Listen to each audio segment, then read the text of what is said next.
What's up, boys and girls? Hotfire MTG here. You got the beach, mustard couch, spoilers, go. Today we're doing artifacts and lands. Again, this is Throne of Eldraine. We're just this is the last one. We've selected a few. We're not going through them all, but at any rate, like we're a day or two away now from pre-release, and I am primed. Anyway, let's get started. Start off with the artifacts. Stonecoil Serpent. How about this, eh? So the old X comes back here.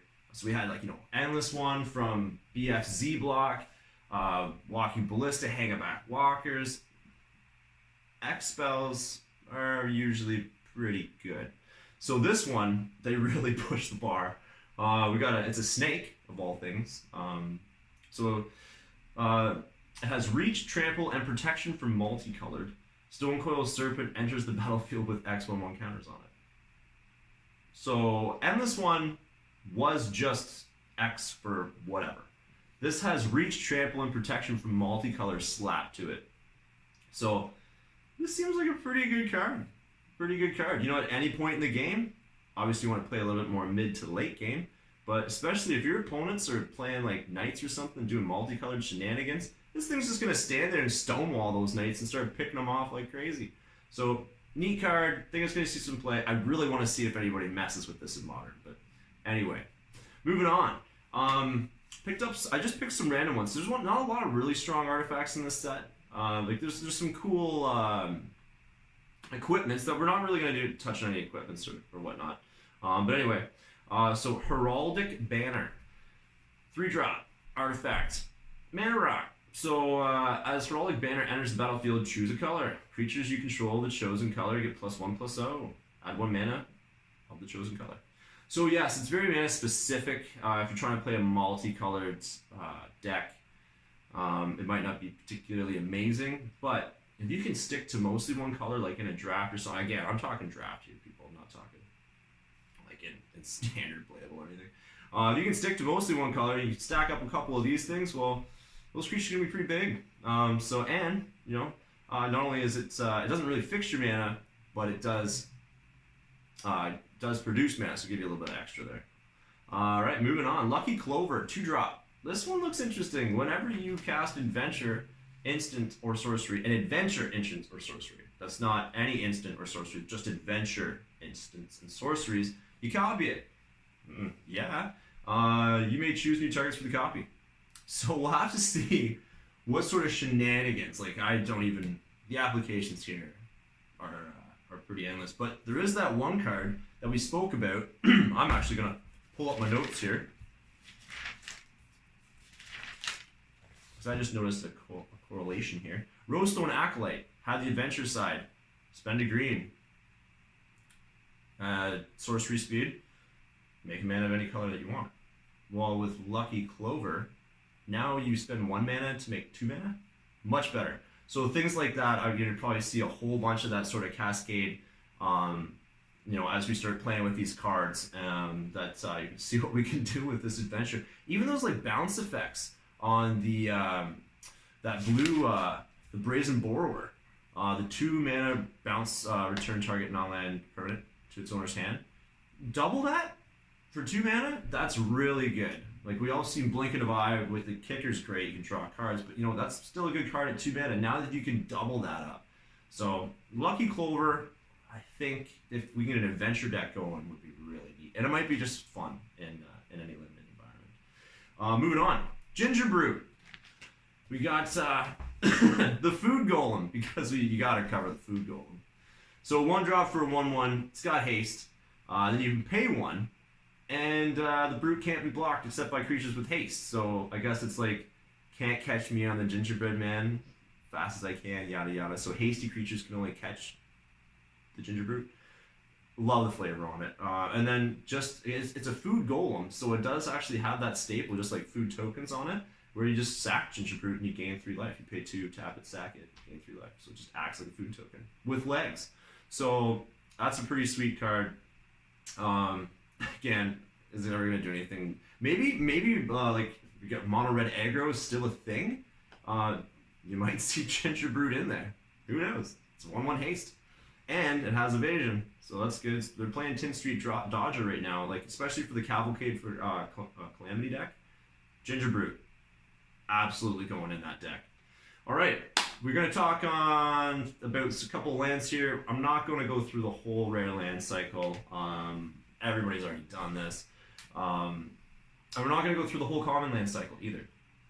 Although, again, limited formats, they're all playable.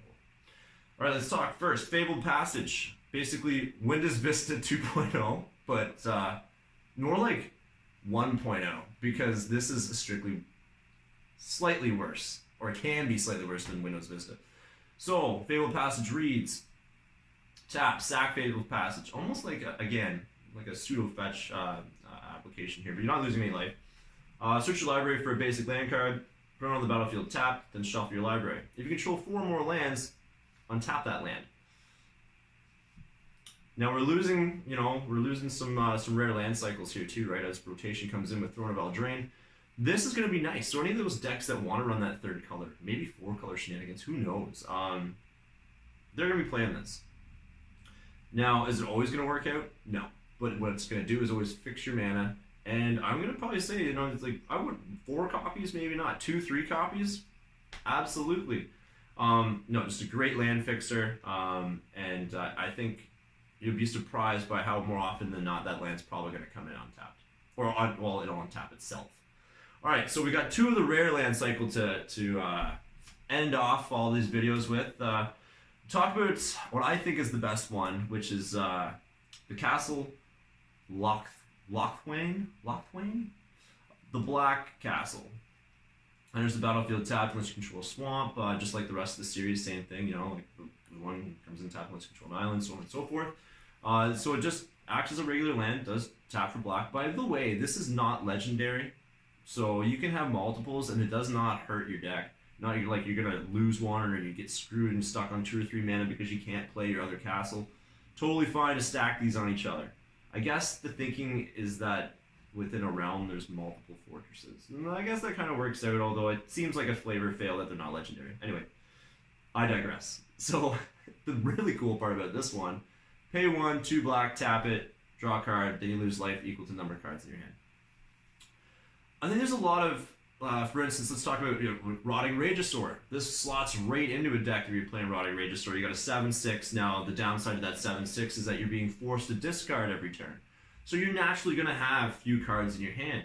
So you're probably not going to take a whole lot of damage off this. You're probably going to take 1 or 2 in a deck like that where you got forced discard for sizable upside. I think you're absolutely going to see a lot of play with this thing, especially in standard. And who knows how much play we're going to see in EDH. As far as modern goes, maybe like 8-rack or something. Maybe some sort of discard, smallpox deck, I don't know. But anyway, just interesting to denote that, this is the first time we're seeing cards like this. All right, last card, Castle Garenbring. This one, as if green needed more ramp. This is going to be played in EDH. This is going to be played in standard. This might even see play in modern. Mono green stompy, that is. So same thing, comes in tapped unless you control a forest, add green to your mana, so it acts just like a forest itself. Pay 2 and 2 green, so 4 mana, and tap it. So that means technically this would have to be like your 5th mana source.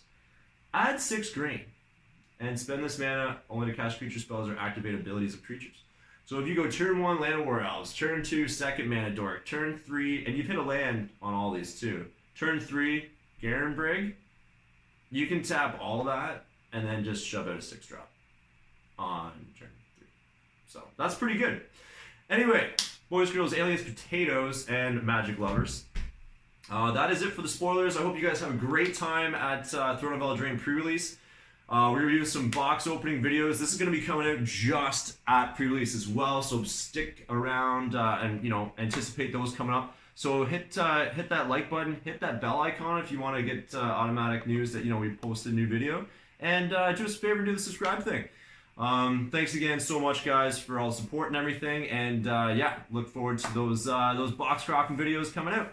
All right, rig-a-doo!